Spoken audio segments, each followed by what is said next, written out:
Um olá todo especial a você que acompanha aqui a Rede Século XXI, mais um programa Igreja Presente, chegando aí para você, trazendo muitas informações, não só da Arquidiocese de São Paulo, como a igreja no Brasil e também, por que não dizer, no mundo, né? Dom Odilo, mais uma vez, seja bem-vindo aqui na Rede Século XXI. Aliás, o senhor nos recebe aqui na Arquidiocese de São Paulo. Muito obrigado também. Pois não, é uma alegria estar novamente presente nesse programa, que tem um nome bonito, né? Igreja Presente. E convido você a acompanhar os nossos comentários e reflexões sobre questões atuais da vida da igreja. É muito importante a gente falar da igreja. Eu me dei conta nesses últimos dias, na Jornada da Juventude, quando a imprensa focou muito a jornada, a igreja, como de fato há muita desinformação sobre a igreja. Sobre a realidade da igreja, a vida da igreja, o que a igreja faz, o que não faz. Nós temos que falar mais do que a igreja faz, do que a igreja é. Há pessoas que já não conhecem mais a igreja, mesmo sendo católicos, não conhecem mais o que a igreja é, o que a igreja faz. Então, Igreja Presente é uma ocasião para você acompanhar, conhecer mais a nossa igreja católica. Para viver um pouco mais do dia a dia do sacerdote, viver um dia a dia da pessoa que vive da liturgia, do catequista, vive mais envolvido com a paróquia, com a comunidade, é saber o que acontece. Por exemplo, na Jornada Mundial da Juventude, não, Odilo, eu sei que o senhor tem muita coisa boa para contar para a gente, para dizer sobre a jornada. Claro que nós vimos muitas coisas pela televisão, mas o senhor, como cardeal, que lá esteve presente, junto do Papa, junto das pessoas, até de Dona Orani, o que o senhor tem para dizer para nós sobre esse pós-jornada, agora que ela terminou? Bem, eu acho que valeria a pena que em cada comunidade os jovens que participaram da jornada se reunissem agora, não esperando muito, para contarem o que viram e ouviram, como viveram a jornada, o que experimentaram lá durante a jornada no Rio de Janeiro. Então, contar essas experiências ficaria muito bom para um maior fruto ainda da Jornada Mundial da Juventude. Então, é um convite que eu faço a vocês aí em casa, na sua comunidade, partilhem isso, partilhem, não fiquem isso só para vocês. Da minha parte, vou tentar também partilhar. Eu participei da jornada também como peregrino e como bispo catequista. Havia cerca de 200 bispos, né, bispos cardeais, naturalmente, catequistas em muitas línguas. As catequeses foram dadas em cerca de 200 lugares, não só na cidade do Rio de Janeiro propriamente, mas também em Niterói e a área metropolitana de Niterói e toda a Baixada Fluminense. Eu mesmo dei uma manhã de catequese em Nova Iguaçu, foi na Catedral de Nova Iguaçu. E a segunda manhã foi também na Baixada Fluminense, em Campo Grande, zona oeste do Rio de Janeiro, que é bem distante do centro do Rio, uma área de grande pobreza. Foram experiências muito bonitas. E a terceira manhã a catequese foi numa igreja mais central no Rio de Janeiro, perto da praia de Botafogo, no bairro de Botafogo, onde também havia participação de muitos jovens e várias procedências do Brasil e de outros países. A jornada realmente deixou uma marca bonita de testemunho de fé.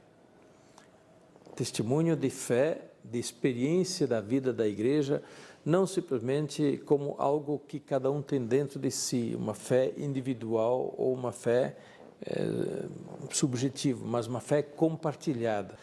Isso é muito bonito, perceber a nossa fé como fé da igreja, não simplesmente algo meu subjetivo, mas fé da igreja que nós recebemos como dom, vivemos e testemunhamos. E a jornada toda foi um grande testemunho de fé. E ao mesmo tempo, Dom Odilo, não só voltado para a juventude, mas também voltado para tantos segmentos da igreja. Nós estamos agora abrindo o mês das vocações, né? E pensando já logo nessa primeira semana no sacerdote, no padre, e até no cardeal, no arcebispo, no bispo, né?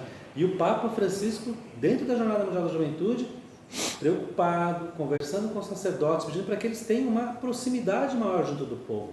Isso é vocação pura, né, Dom Odilo? Certo, o mês de agosto no Brasil é sempre o mês das vocações e neste primeiro domingo nós estamos focando a vocação sacerdotal. a vocação ao ministério ordenado, que é justamente sacramento de Jesus Cristo, pastor do rebanho, sacramento de Jesus Cristo, cabeça do corpo da igreja, de Jesus Cristo, sacerdote, né, que santifica o povo de Deus. Por isso, os ministros ordenados, né, sacerdotes, bispos, naturalmente, cardeais são bispos também, o Papa é bispo, nós temos justamente essa vocação de estar com os irmãos, né, todos os batizados, a serviço deles, em nome de Jesus Cristo, para confirmá-los na fé, para ajudá-los a viverem em profundidade, a se formarem na fé, a justamente manter unida a comunidade, a celebrar os sacramentos da fé, sinais de santificação. E o Papa insistiu em vários momentos justamente nessa dimensão do exercício do ministério sacerdotal, que não é busca de vaidades, de carreira, não é busca dos primeiros lugares, não é busca de vantagens pessoais, é serviço, é estar próximo do povo, é estar próximo de quem precisa, para testemunhar justamente o Evangelho, testemunhar o amor de Deus.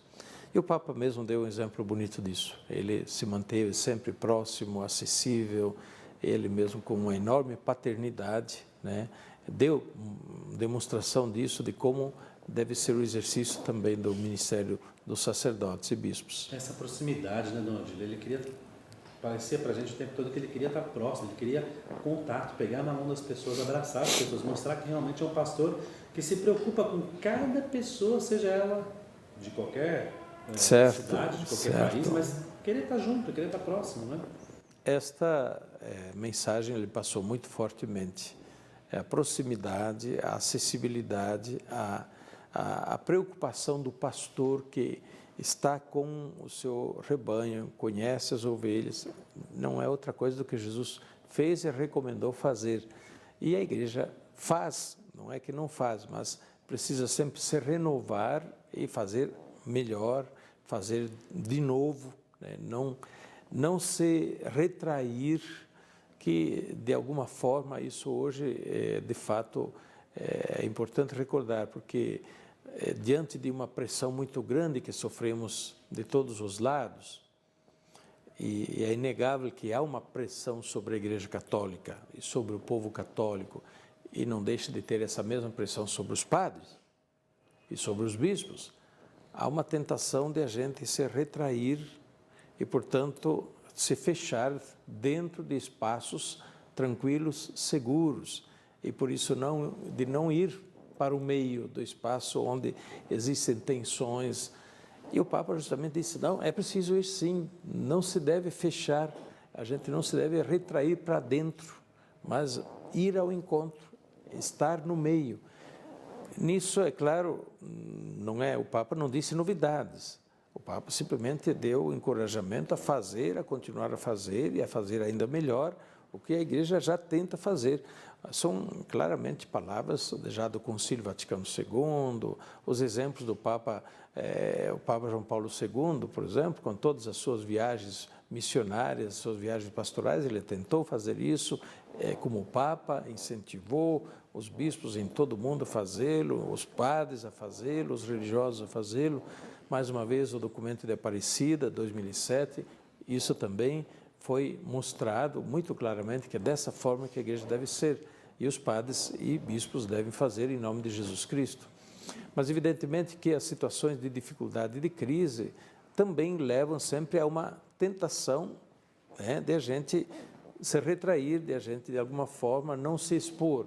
Em vez, nós temos, sim, né, que estar no meio e não ter medo de a gente se expor, porque se a gente se retrai, a gente esconde a luz, esconde o sal, esconde Jesus Cristo, né?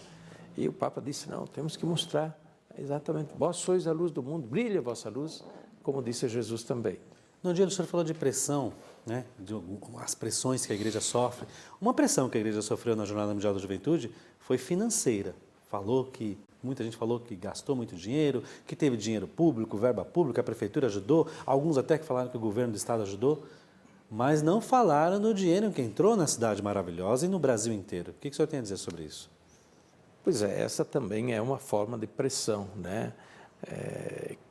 Isto é, como se não valesse a pena gastar com os jovens, ou se não se devesse gastar dinheiro em atividades de evangelização, no trabalho da igreja. Precisa gastar dinheiro, sim.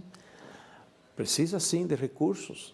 É claro que o dinheiro por si só não faz tudo. Os meios ajudam, mas eles por si só não fazem tudo, né? A graça de Deus e é o testemunho de fé, é justamente a dedicação, o testemunho, né? O serviço que depois faz o efeito. Porém, os meios precisa. Não se pode fazer uma jornada mundial da juventude com, no final, 3 milhões de pessoas participando, com 1,5 milhão de pessoas circulando pelo Brasil durante uma semana na pré-jornada, né? Não se faz uma jornada sem investir, tem que investir. Só aqui a gente precisa estar atento aos equívocos. Primeiro, esses investimentos foram pagos pela igreja, na sua absoluta maioria. Primeiro, os próprios participantes da jornada pagaram a inscrição, pagaram suas viagens, né? Ou então as suas dioceses, paróquias de origem, pagaram para os jovens participarem. Os jovens gastaram, deixaram dinheiro, né? Não é dinheiro que sai do Brasil, é dinheiro que entrou no Brasil. Não é dinheiro jogado pela janela, é dinheiro que ajudou muita gente a trabalhar, a ter emprego, a ter impostos, a circular mercadoria, assim por diante, portanto, a gerar economia.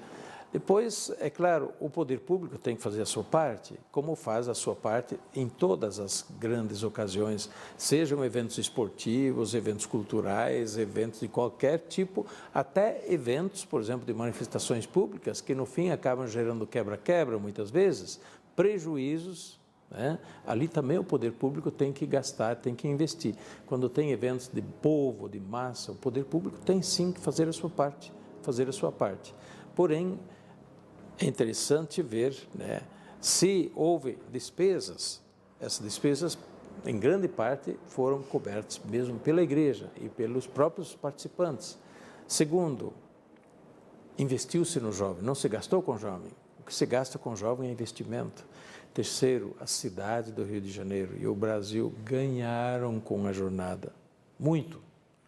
Basta dizer que já no dia seguinte à jornada, um levantamento prévio da cidade do Rio de Janeiro dizia que a cidade do Rio de Janeiro, com a jornada, tinha ganho, né, de entradas mais de 1,2 bilhão de reais durante a semana da jornada.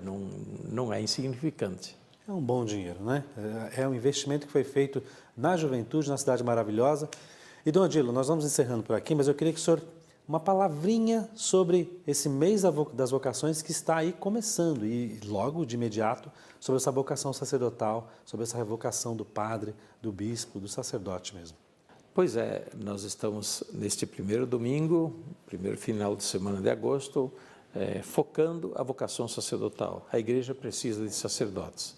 A Igreja Católica não vive sem sacerdotes. E por isso convido todos a valorizarem os padres que têm. Os padres são humanos, por isso ter, sim, também um carinho e compreensão pela fraqueza, muitas vezes, do padre. É claro, não estou falando de crimes, se tem crimes, os crimes devem ser devidamente respondidos na justiça, mas as fragilidades humanas, como toda pessoa, o padre não é um anjo. Compreendam, ajudem, apoiem, assistam seu padre lá na sua paróquia, incentivem as vocações, A vocação sacerdotal é um grande dom. É um grande dom para a pessoa e para a comunidade. Que Deus abençoe a todos os padres neste dia, neste domingo, que todos possam se sentir felizes, alegres no seu serviço, na sua doação à Igreja, por Jesus Cristo, pelo reino de Deus. A bênção de Deus Todo-Poderoso, Pai, Filho e Espírito Santo, desça sobre vós e permaneça para sempre. Amém.